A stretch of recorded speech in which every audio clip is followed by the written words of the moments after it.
Hello. So I got an email yesterday asking about autosuggestion, the stuff we've been talking about in regards to QA and dealing with anxiety and trauma. And I've received several emails like that over the years, which makes sense because, I'm really more of a stress management counselor than I am like a law of attraction teacher. And the question yesterday, the question that I have received before, basically is that, you know, I I've done work, I've done therapy, I've done counseling. There's childhood trauma there. There's anxiety I feel. Do you think autosuggestion and Kuei's method would work well for me, or how do I make it work better for me? It's a great question, and there's no easy answer. Okay, unsurprisingly, there's no easy answer, right? If there was an easy answer, you already would have figured it out.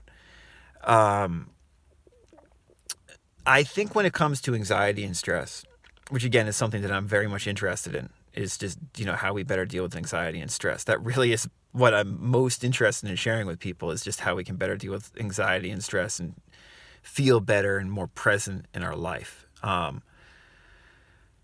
I think that Kuei's method, the autosuggestion method, can work well if you just utilize that, but you really have to buy into it. You really have to buy into it. The ideas really have to be implanted into your head. And how do you really implant those ideas into your head? Well, again, there's no one answer. I would say that, like, if you met with Kuei in person back in the day, he had so much conviction, and he ran, through experiments that I'm going to hopefully make some videos, like I mentioned, this upcoming week, on the experiments he would run with people to really convince them that it's their thinking, what they're imagining and suggesting to themselves right now, that's causing their anxiety. And he said, if this thinking that you're thinking right now is causing your anxiety, you can switch this thinking to make it so you don't feel anxious and feel calm. And he did that with an incredible amount of conviction. He would convey this to the people who went to see him. There was a degree of certainty there. Like, this will work. Let me show you. This will work. And he had all these, these patients who had overcome these afflictions, whether they were mental or physical, to show you that it did work. So that tremendous amount of certitude, of certainty, and then all those demonstrations of it effectively working for people made it so it was probably pretty, or at least relatively easy to believe, to have the idea implanted in your mind that this will work. If I just suggest to myself that I am getting better, that my anxiety and childhood trauma is lifting, if I suggest to myself that and think myself that, consistently, passively but consistently, it's going to work. Every day in every way, I'm getting better and better, and it's going to lift. And Kuei had thousands of examples, or I shouldn't say thousands, in all likelihood thousands, but at least hundreds of examples of people who had, like, severe anxiety. I can never pronounce this word. Neurasthenia. I can never say it. Basically, the kind of people who, had trouble walking across the street in the morning because they were, they were very nervous people. The kind of folks that literally make a mountain out of a molehill.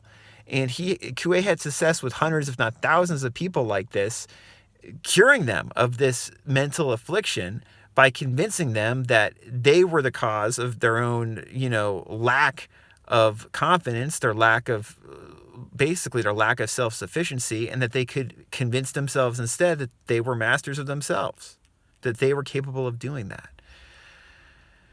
That's Kuei. That's what he was all about.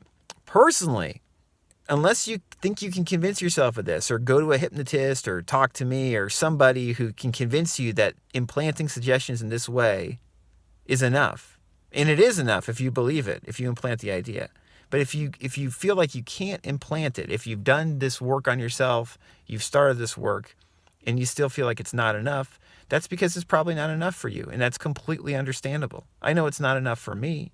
For me, working through anxiety and stress over the years, I utilize autosuggestion to do that, but I utilize a heck of a lot of other techniques, probably more and more effectively than autosuggestion. I mean, that's what my book, The Joy of Not Thinking, is all about. That I'm much more prone, as I've spoken about, to, jump up and down, do something funny, to vibe out, or particularly to talk out loud to myself, which really, if we're getting real with this stuff, which we are on this channel, talking out loud to yourself is a form of autosuggestion. I did a recent video discussing exactly that.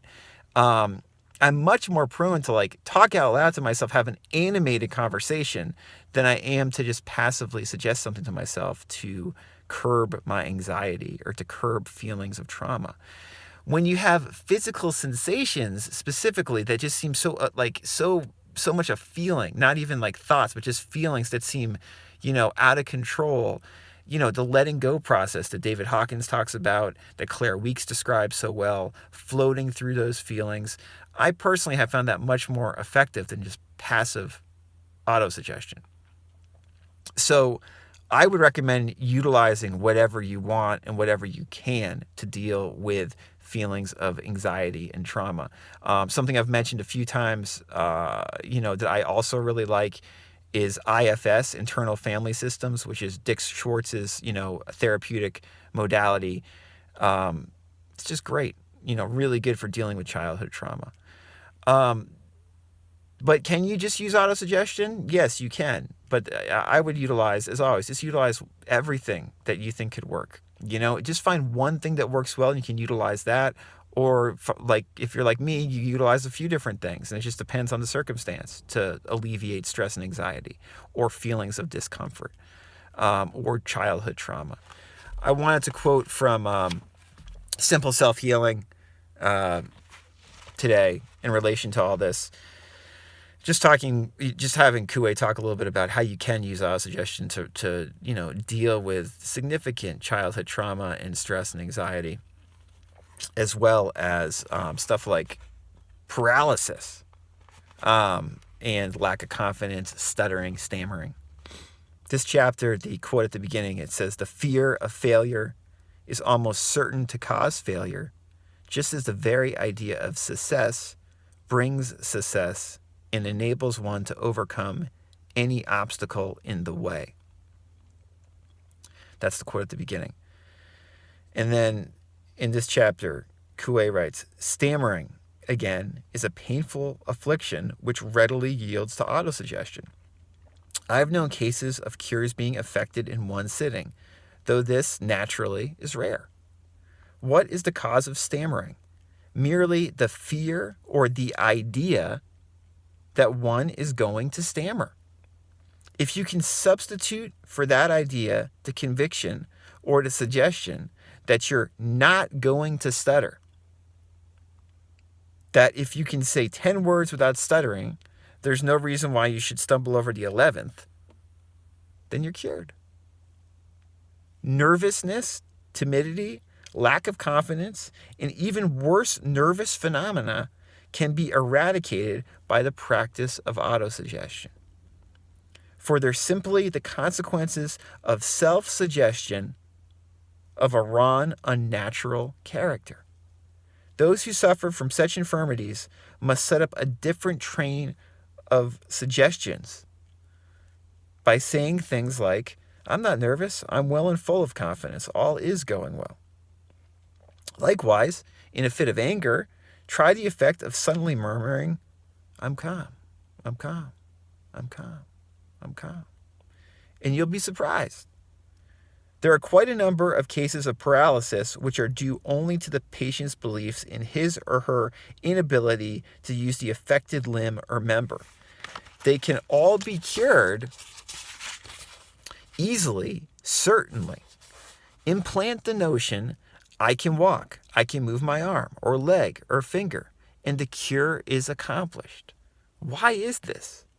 Because although the lesion which originally produced the paralysis has healed already, the patient has lost the habit of using his limb and still thinks he's unable to do so.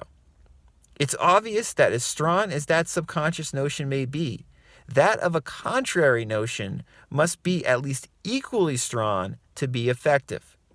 If the proper suggestion can be conveyed to the subconscious mind instead of the improper suggestion, that's the whole secret. That's the whole secret. And all this advice I'm saying, all these other options, to curb anxiety and trauma from childhood or what have you, IFS, jumping up and down, talking to yourself, whatever stress relief or, letting go process you want to use, it still, in my opinion, comes back to that last sentence that Coué said. If the proper suggestion can be conveyed to the subconscious mind instead of the improper suggestion, that's the whole secret. By doing these different things, whether it's letting go or floating through difficult feelings or talking out loud or jumping up and down or whatever, what you are doing, if that technique works for you, it enables you to suddenly convey the correct suggestion, the helpful and healthy suggestion to yourself, as opposed to the unhelpful and unhealthy suggestion to yourself. That's the secret. That's why I love Coué. He explains the underlying mechanism behind so much of the stress we might feel and how we can, through doing various things, hopefully correct it to feel better. I hope that clarified some of your questions that you guys have about that.